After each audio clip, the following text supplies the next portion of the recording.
दोस्तों, इस कहानी को सुनने के बाद आपके मन में अपने जीवन से जुड़ी एक भी सवाल नहीं बचेगा कि हमें अपने जीवन में क्या करना चाहिए, कौन से फैसले लेने चाहिए। इसके साथ ही आपके अंदर एक नई इंसान का जन्म होगा जो सदा आपको को सत्य मार्ग पर चलने की प्रेरणा देगी। तो प्रस्तुत है आपके सामने यह कहानी। ज्ञान प्राप्त करने के बाद भगवान महावीर की ख्याति चारों दिशाओं में फैल गई थी। समाज के विभिन्न वर्गों से लोग उनके दर्शन पाने और उनका शिष्य बनने के लिए एकत्रित होने लगे। एक दिन राजा प्रसेनजित अपने सेवकों के साथ भगवान महावीर से मिलने पहुंचे। महावीर के मुखमंडल पर व्याप्त शांति और शरीर से विकीर्ण होती आभा को देखकर उन्हें आश्चर्य हुआ। वह भगवान के सम्मुख जमीन पर बैठ गए और उन्हें नमन करने के बाद बोले, हे प्रभु, मेरे पास वो हर एक चीज है जो कोई मनुष्य इस दुनिया में प्राप्त करना चाहता है।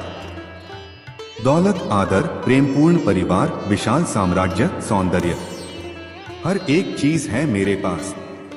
अब ऐसा कुछ भी नहीं जो मैं प्राप्त करना चाहता हूं। अब मेरी कोई महत्वाकांक्षा नहीं है। लेकिन फिर भी जब मैंने आपके बारे में सुना तो मुझे लगा जैसे कि मैं अपूर्ण हूं, अधूरा हूं। मैंने सुना है कि आपने समाधि जैसी कोई चीज प्राप्त कर ली है।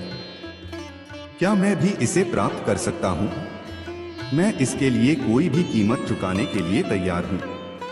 राजा की बात सुनकर महावीर मुस्कुराए और बोले, यदि आप समाधि प्राप्त करना चाहते हैं तो अपने राज्य की राजधानी जाएं, जहां एक बेहद गरीब व्यक्ति रहता है।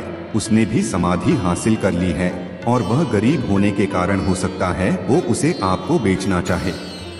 मुझसे अधिक वो आपकी मदद कर सकता है।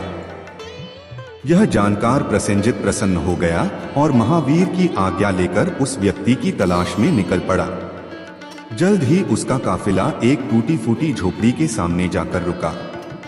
सैनिकों की आवाज पर एक व्यक्ति झोपड़ी में से निकला।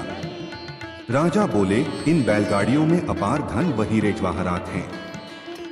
तुम ये सब ले लो और चाहिए तो वो भी बोलो, लेकिन इन सब के बदले तुम मुझे समाधि दे दो। गरीब व्यक्ति राजा की बात सुन अचरज में पड़ गया और बोला, यह संभव नहीं है महाराज। लेकिन क्यों? प्रसेनजित चौंक कर बोले। गरीब व्यक्ति ने समझाया, समाधि एक मनःस्थिति है जो निरंतर आध्यात्मिक अभ्यास से प्राप्त की जाती है। दुनिया की सारी दौलत भी इसे खरीद नहीं सकती। आप ही बताइए, क्या आप प्रेम को खरीद सकते हैं? क्या आप किसी का स्नेह क्रय कर सकते हैं? आप एक महान राजा हैं। मैं आपसे प्रेम करता हूँ, आपका आदर करता हूँ, मैं आपके लिए अपना जीवन दे सकता हूँ, लेकिन भला मैं आपका अपनी भावनाएं कैसे दे सकता हूँ? राजा समझ गए कि समाधि कोई वस्तु नहीं जिसे खरीदा जा सके, उसे तो अपने तप के बल पर ही प्राप्त किया जा सकता है। वे फौरन भगवान महावीर के पास वापस लौटे और उसी दिन से उनके शिष्य बन गए। दोस्तों, आज के वीडियो में बस इतना ही। मिलते हैं एक नई वीडियो में, तब तक के लिए आप सभी लोगों से विदा लेते हैं। धन्यवाद।